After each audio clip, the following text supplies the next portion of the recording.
नमस्ते नमस्कार साथियों, जय हिंद। बीपीएससी टीआरई 4 की बहाली, इसके साथ साथ लाइब्रेरी साइंस की बहाली, कंप्यूटर साइंस की बहाली आदि कई मुद्दों पर जब चुनाव बिहार विधानसभा चुनाव हो रहा था उसके पहले इन जो लंबित मांग है उसको लेकर लगातार प्रोटेस्ट हुए। और आपको बताते चले कि जो बिहार के शिक्षा मंत्री हैं आदरणीय सुनील कुमार जी, उम्मीद है कि कल जो है अपना जो पोर्टफोलियो है शिक्षा विभाग, जो शिक्षा मंत्री दोबारा वो शिक्षा मंत्री बने।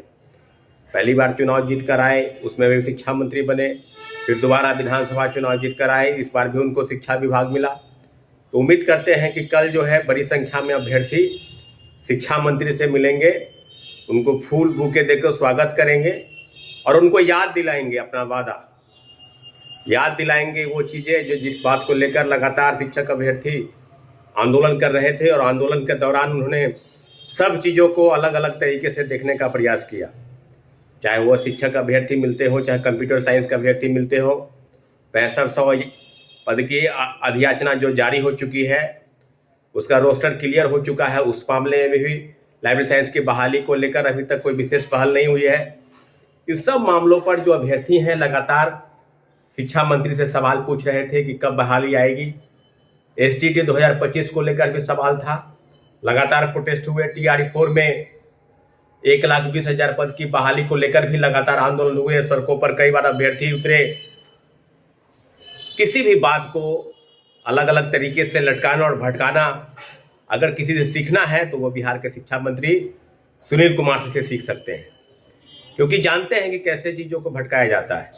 कभी बोलते थे कि अभ्यर्थी के लिए हम फैसला लेते हैं, बीपीएससी को जो है सारी चीज़ें भेज दी गई है, आप लोग इंतजार करें, सरकार आप ही लोग के लिए काम कर रही है। मुख्यमंत्री जी की योजना है कि लगातार छात्र अभ्यर्थियों की वैकेंसी निकाली जाए और बम्पर बहाली 2025 से 30 जो लगातार एनडीए की सरकार बनी दोबारा, और इस बार इस मामले में भी शिक्षा मंत्री ने कहा कि बम्पर बहाली निकाली जाएगी। अखबारों में लगातार इश्तिहार छप रहे हैं। तो कल उम्मीद है कि शिक्षा मंत्री कल अपने पदभार ग्रहण करेंगे।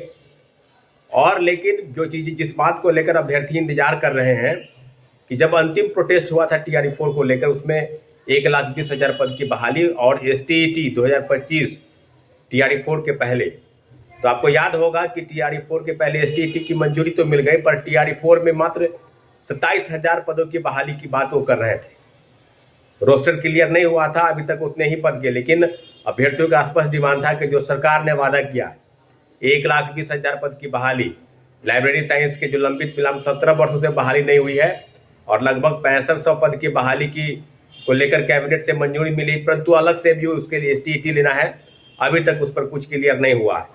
इन मांग के साथ साथ लाइब्रेरी साइंस के साथ साथ कंप्यूटर साइंस की बहाली और टीआरई 4 में कितनी बहाली होगी, लंबित मांग है। और चुनाव के बाद लगातार सरकार ने कहा कि हम 1 लाख 1.5 लाख पद की बहाली, कभी 1 लाख, कभी 1.5 लाख, कभी अखबारों में छपता है कि 77,000 पदों की बहाली होगी। तो सारे मांगों को लेकर शिक्षा मंत्री से अवगत कराया जाएगा। शिक्षा मंत्री को बताया जाएगा कि आपकी जो कार्यशैली रही है उस कार्यशैली को आप छोड़ दें। आप छात्रों अभ्यर्थियों के पक्ष में कौन कौन से फैसले लेना चाहते हैं, दिशा निर्देश उसी प्रकार के दें। अभ्यर्थियों को लटकाने या भटकाने की जो पुरानी परंपरा है उससे आप बाज आएँ। अगर आप ऐसा करते हैं तभी बिहार का विकास, शिक्षा विभाग का विकास, और जो अभ्यर्थी हैं जो लगातार सड़क पर मजबूर होकर प्रोटेस्ट करते हैं उनको प्रोटेस्ट ना करना पड़े। टीआरई 4 में अभी तक रोस्टर क्लियर नहीं हुआ है, इस कामों में तेजी लाए। तमाम जिला शिक्षा पदाधिकारी को ये सूचित करें कि जल्द से जल्द रोस्टर क्लियर हो जाए, लेकिन 1 लाख से कम मंजूर नहीं। अंतिम प्रोटेस्ट में जो एसीएस शिक्षा विभाग डॉक्टर वी राजेंद्र ने कहा कि रोस्टर क्लियर होने दीजिए और उम्मीद है कि 1 लाख के आसपास बहाली टीआरई 4 में होगी। तो टीआरई 4 में 1 लाख से कम मंजूर नहीं, और शिक्षा विभाग सारे लंबित जो बहालियां हैं उसको तत्काल प्रभाव से लागू करे, बहाली की प्रक्रिया को आगे बढ़ाए। पुनः एनडीए की सरकार बनी है और शिक्षा विभाग पुनः सुनील कुमार को ही मिला है, तो सुनील कुमार जी से आग्रह और निवेदन है कि लाखों लाख अभ्यर्थियों की हित की रक्षा करते हुए आप बहाली की प्रक्रिया को आगे बढ़ाइए, ताकि जो लंबित मांग है उस मांग को पूरा किया जा सके। कल के बाद अगर सरकार इस तरह की चीज़ें नहीं करती है, शिक्षा विभाग अपने कामों को नज़रअंदाज करती है, अभ्यर्थियों की हित की रक्षा नहीं करती है, तो फिर उसके बाद अभ्यर्थी मजबूर होकर, क्योंकि एसटीईटी 2025 का रिजल्ट दिसंबर के दूसरे सप्ताह में आने हैं और उसके बाद विज्ञापन TRD4 का अगर नहीं आता है और STET LET जो है लाइसेंस की बहाली उसकी प्रक्रिया आगे नहीं बढ़ती है तो मजबूर होकर सड़क पर उतरना पड़े। इसलिए ऐसा नौबत ना आए। छात्रों अभ्यर्थियों की तरफ से शिक्षा मंत्री जी को सलाह दी जाती है, उनसे निवेदन किया जाता है कि आप छात्र अभ्यर्थियों की हित की रक्षा करें। बहुत बहुत धन्यवाद।